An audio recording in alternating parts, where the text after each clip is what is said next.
नाम आपका कुछ भी हो, लेकिन नाम बदल करके आप किसी से दोस्ती करते हैं और उसके बाद में जब बात शादी की आती है, तब आपके मामलात बिगड़ते हैं।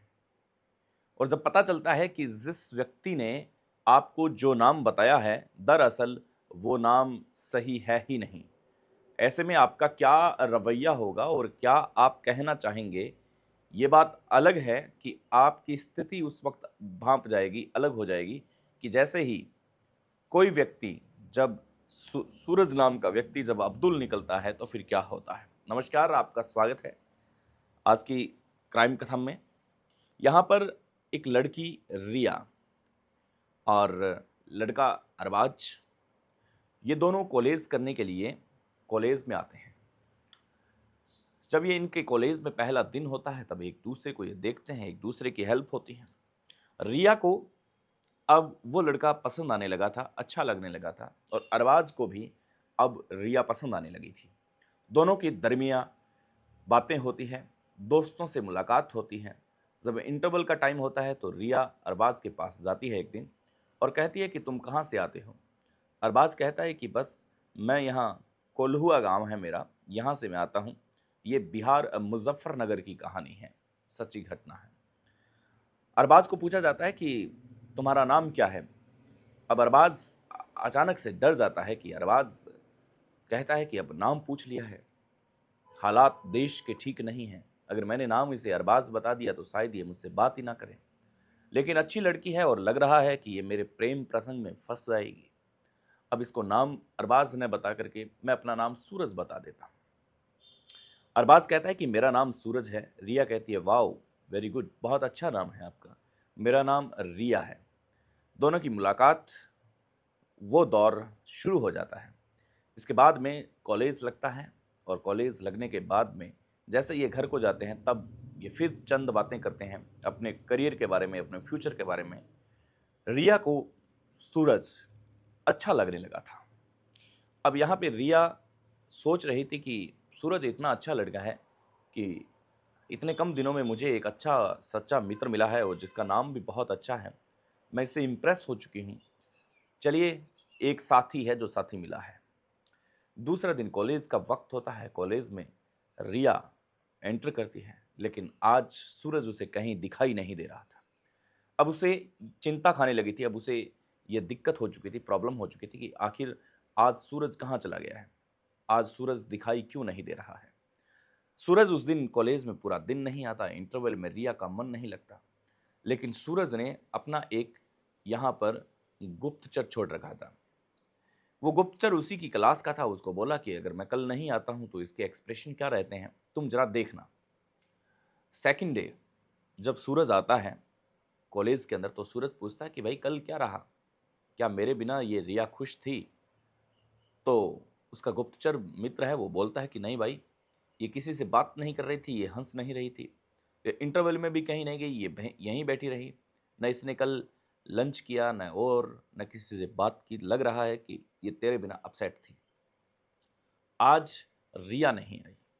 अब सूरज को ये खलने लगा कि शायद हो सकता है कि वो अब कभी ना आए। लेकिन अचानक से रिया की कक्षा में एंट्री होती है, क्लास में एंट्री होती है।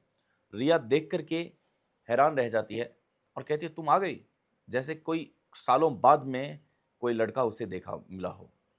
सूरज कहता है कि हाँ, मैं बिल्कुल आ चुका हूँ और कल मैं नहीं आ पाया क्योंकि मेरी तबीयत खराब थी। तो रिया ने कहा कि डफर, तुम मुझे बता नहीं सकते कि मैं नहीं आऊँगा कल, मैं पूरा दिन सोच में डूबी रही, क्या तुम एक मैसेज तक नहीं छोड़ सकते थे?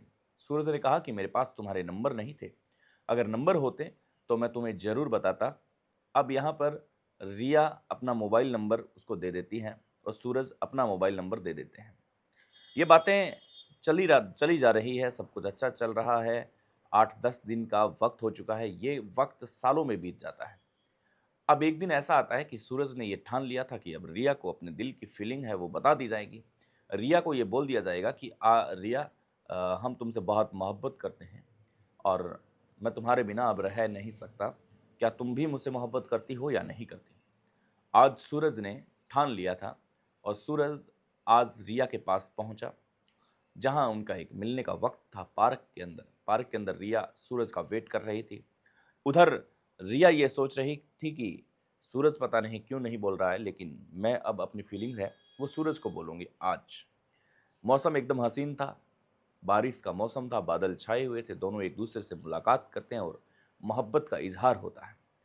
तो रिया कहती है कि पागल तुमने पहले क्यों नहीं बताया?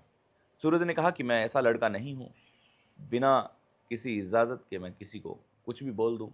लेकिन अब मुझे लगने लगा कि मैं आपके बिना रह नहीं पाऊँगा, तो मुझे लगा कि अब मैं आपको अपनी फीलिंग है वो मैं बता देता हूँ। रिया कहती है कि फीलिंग मेरे मन में भी पहले ही दिन से थी, लेकिन मैं भी तुम्हें बता नहीं पाई कि सूरज तुम क्या सोचोगे। इसलिए मैं तुमसे माफ़ी चाहती हूँ, लेकिन अब हम एक-दूसरे के बहुत करीब आ चुके हैं और अब हम एक साथ रहेंगे। अब इनका मिलना, होटल में जाना, शारीरिक संबंध बनाना ये आम बात हो चुकी थी। ये बातें चलती-चलती आगे इतनी खतरनाक जा चुकी थी कि बहुत डीपली ये जा चुके थे। लेकिन अब रिया को न जाने क्यों एक ऐसे मन में एक ऐसा प्रश्न था कि इसका बैकग्राउंड हमें देखना चाहिए। कई बार ये फिजिकल हो चुके हैं, कई बार अपना आत्मसम्मान एक-दूसरे को दे चुके हैं, शारीरिक संबंध बना चुके हैं, प्यार परवान पर चढ़ चुका है, मोहब्बत इनकी इतनी खतरनाक रूप से परवान पर चढ़ चुके हैं कि आप हिसाब अंदाज़ा ही नहीं लगा सकते। अब दोनों एक-दूसरे के इतने करीब हैं, लेकिन अब किया क्या जाए? तो रिया ने इसका बैकग्राउंड चेक करने की कोशिश की कि अब अपन बैकग्राउंड चेक करते हैं और रिया जैसे ही सूरज को कहती है कि सूरज तुम अपने मम्मी-पापा से कब मिलवा रहे हो?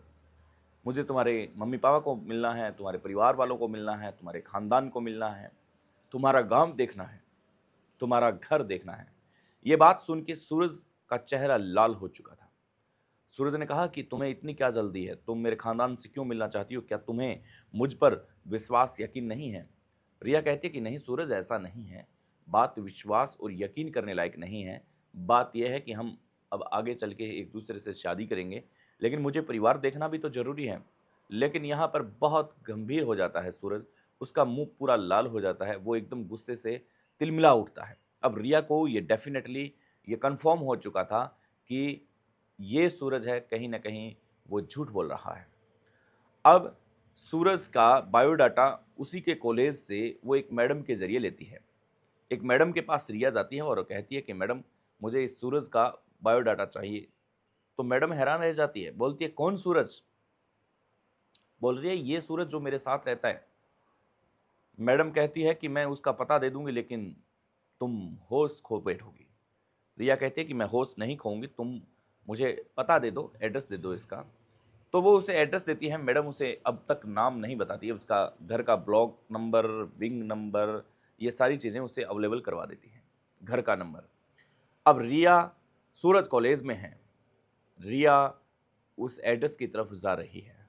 रिया की दिल की धड़कनें तेज़ हैं कि क्योंकि आज सूरज की सच्चाई सामने आने वाली थी। जैसे-जैसे उस मोहल्ले में पहुँचती है, तो वहाँ पर नमाज़ अदा करने की आवाज़ें आ रही हैं। वहाँ पर मस्जिद में से आवाज़ें आ रही है। उसे अजीब लग रहा है कि यहाँ पर कुछ न मानो गड़बड़ है।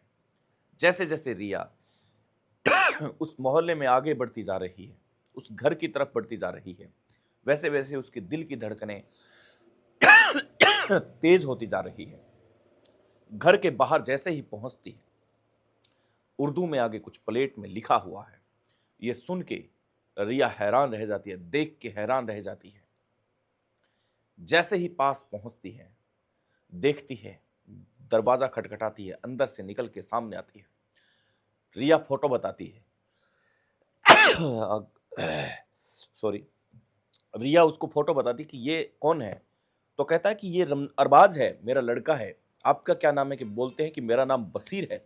ये सुन के रिया हैरान रह जाती है कि जिस लड़के को मैं सूरज मान के प्यार कर रही थी, दरअसल वो एक मुसलमान है। उसने मुझसे प्यार करने के लिए, मेरा शारीरिक शोषण करने के लिए, मुझसे दोस्ती करने के लिए अपना धर्म चेंज किया, अपना नाम चेंज किया, सब कुछ चेंज किया।